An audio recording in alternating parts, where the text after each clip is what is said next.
We're doing a show with the United States Senator, though. What? Hometown. We are? Oh, yeah. Yeah, we're doing... Well, it's either going to be... First of all, Adam asked about doing Benson Ball. I didn't... No, It didn't go down. Oh, no, that's not how it happened. Is they asked about... What, Chapo? They wanted Chapo. They reached out to Adam to book Chapo. Hilarious. And I'm like, Adam why was ask us while we have our own podcast. Fuck yeah. So I was like, why don't you book Cumtown? Yeah, dude? Fuck that. And then the guy goes, Nick's a piece of shit or whatever. No, he said Nick is notoriously unreliable. Shut the fuck Which is up. like, First of all, does that mean? I am not unreliable.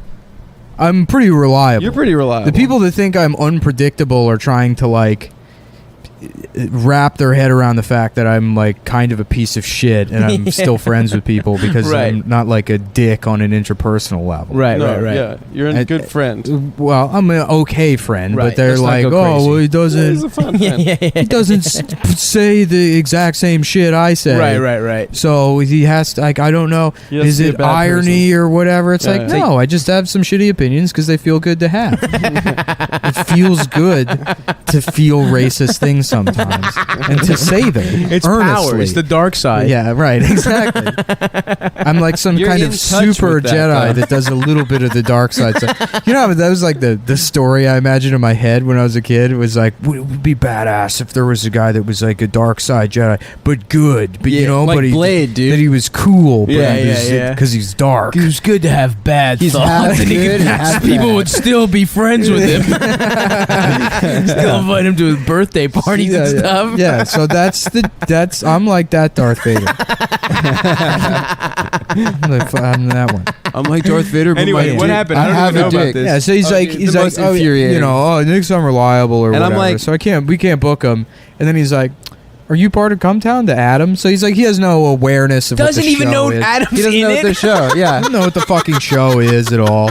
he's just I asking love that, me. dude. And then People he's like, come up to me and then- sometimes. yeah, like, and when he's like backtracking, he's like, okay, well, maybe we can book you. He's like, you want to do a live show? It's like, well, let's think of a fun guest. Maybe Cory Booker or oh Ian my McKay. God. Ian Mackay or Senator Cory Booker. Give us Cory Booker. Are you kidding me? When in the world would Senator Cory Booker Dude, come come down? on. Wouldn't that be fucking hilarious? No, that it wouldn't. cross-eyed It would cocksucker. Conceptually, It would suck. Conceptually, We it call would him be gay good. and shit and like, you know, it'd be Yeah, funny. a nice 3-minute live fine. podcast. That would be like, who's the hottest girl you ever fucked? Yes, dude. Yes. You make fun of him He being would never cross-eyed. agree. I being was a saying, corporate I shill. was saying, you just ask him questions about Cory in the house. That's good. You say that's based on your life. Yes. You grew up in a hotel. I think that's the plot of Cory in the house. I think What is so that? as well. I don't even know what that It is. was like a Disney Channel Yeah, show. yeah. It's like a black kid. With that little black kid that was like always crossing his arms. yeah. You know, but you know me. Yeah. Cory. And I'm in the house. Dude, that would be And nobody funny can shit. say I'm not. House Cory. That was the original name of that show. It was really infuriating because they. Oh, I see we got a house Cory. Not me, Senator.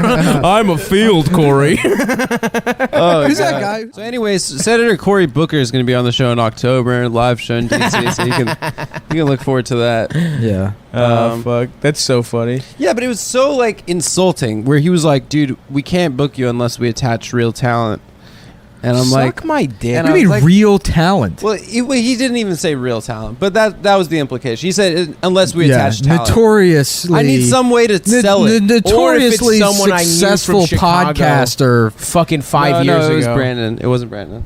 It was Jeff. But I'm saying, like, it who the was fuck guy. they book? I mean, we could talk about. I have no problem talking. But about what I'm who saying this is, person is. they, you know, look It who was they fucking it was book. Jeff Jetton. Even when we were in DC, they wouldn't book us. Remember? They fucking put that bullshit like, yeah. Yeah. that bullshit fucking local showcase like 4 p.m. or Yeah. whatever. You always get that treatment though. Huh? You always get that treatment. And see, but I don't get salty about that shit. When I was in DC and I did Benson Ball, You crushed on that. It was a fun show. Yeah. And you know, but it's like at the time I wasn't a fucking particular draw. I had maybe like 7,000 Twitter followers. Right. Yeah, I'm not complaining about not being like as highly billed as Brody Stevens or whatever the fuck it was. Right.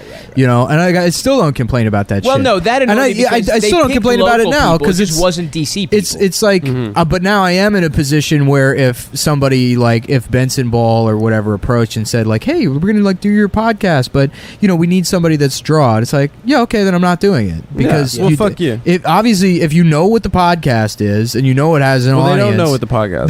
Then don't book me. I don't give a shit. I like have enough leverage now where I don't need to take things like that. Yeah. So I wouldn't do that festival if there was a requirement that they have say over who is on the show, how the show is run. Right. Any oversight, suck my dick. But this guy that we were talking to is also this guy who is like there have been national articles run in the last like 6 months about how he's a restaurateur, private citizen journalist who has dedicated his life to uncovering the Trump-Russia conspiracy.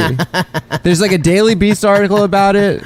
Hell yeah, dude. And I always get like every couple of months I'll get a text from him that's like, dude, we should get a drink, we should talk funny moms, we should talk comedy, I'm a producer, you're the talent, let's get it together. And then, you know, like we never meet up, but like but then this article popped off a couple weeks ago, and I just can't get enough of it.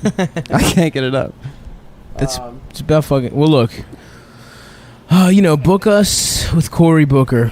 No, we're gonna do our own show with Cory Booker the same weekend as Benson Ball. Might as well. There's no reason not to. That would rule, dude. And we're gonna get the fucking Kennedy Center. Ooh, we're gonna sell out a 1,000 seat venue. It's gonna be us, Cory Booker, we should do it from Fugazi. Because that's the thing is like, you know, as far as like the mentality of like fuck the industry or whatever, or you know fuck the clubs, it's like they're not industry. I'm ambivalent towards most of that shit. It's like the industry for the most part is like it's risk versus reward with a lot of stuff. So if you do like, you know, the clubs will offer you a shit deal on the weekend. If it's a shitty club, it's like it's probably as much as they could afford, or whatever. And you always have the opportunity to say no.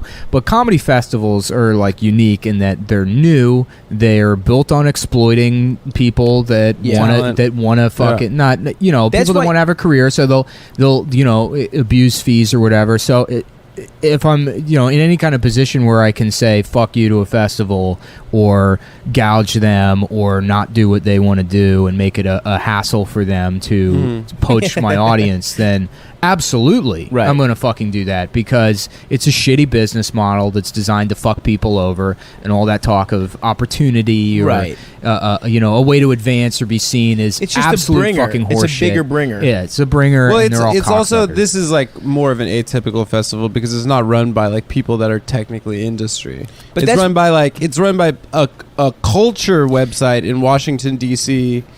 that once a year co-produces a festival with Tig Notaro. And then a couple years ago, people were submitting, and I don't remember, did they have a submission fee a couple years ago? It was like it $10. wasn't a fee. I think it was free. Maybe there was a fee. I think there was a fee. I can't remember. But it was all a scam. I mean, they didn't watch. They didn't watch the video. No, they knew who they were people were watching. They knew they were people were looking at the views on YouTube, and nobody had watched their tape. Yeah. So, I don't know. Yeah, I mean, whatever. That's why Skankfest fucking rules. They pay everyone. Of course. You know, it's like they're not gonna fucking, you know, do something where they exploit anyone. It's funny because it's so easy to understand. Yeah. It's like such an easy, and it's like all this like fucking moral signaling that comics do about like, you know, I don't know, mostly identity stuff or whatever. And like people like Lewis get a bad rap because they say the N-word and you know, he owns a gun and he's killed a couple of minorities. Right. He stood his ground. No, but the thing is like Lewis is like interacting with a community where people are traditionally exploited for their labor, and he's like correcting that 100% with a proof of concept that you can have a successful festival where everybody gets paid, we charge admission fees, everything runs smoothly, and you know nobody gets fucked over.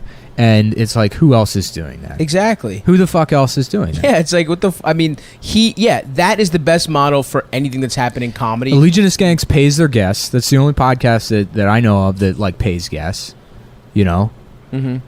And it's just so simple to think like, oh yeah, we should try to get everyone paid instead of being, self-serving cocksuckers that are happy to just say like, oh well, I actually hate Donald Trump, so that's my contribution. Is that I think also like is that I go to open mics and say like, maybe we should listen to women. When we charge them to submit to our comedy festival, we should like listen to them for a change, maybe. Fuck. Let's do Cum Fest. Yeah. Huh? Cum I Fest. was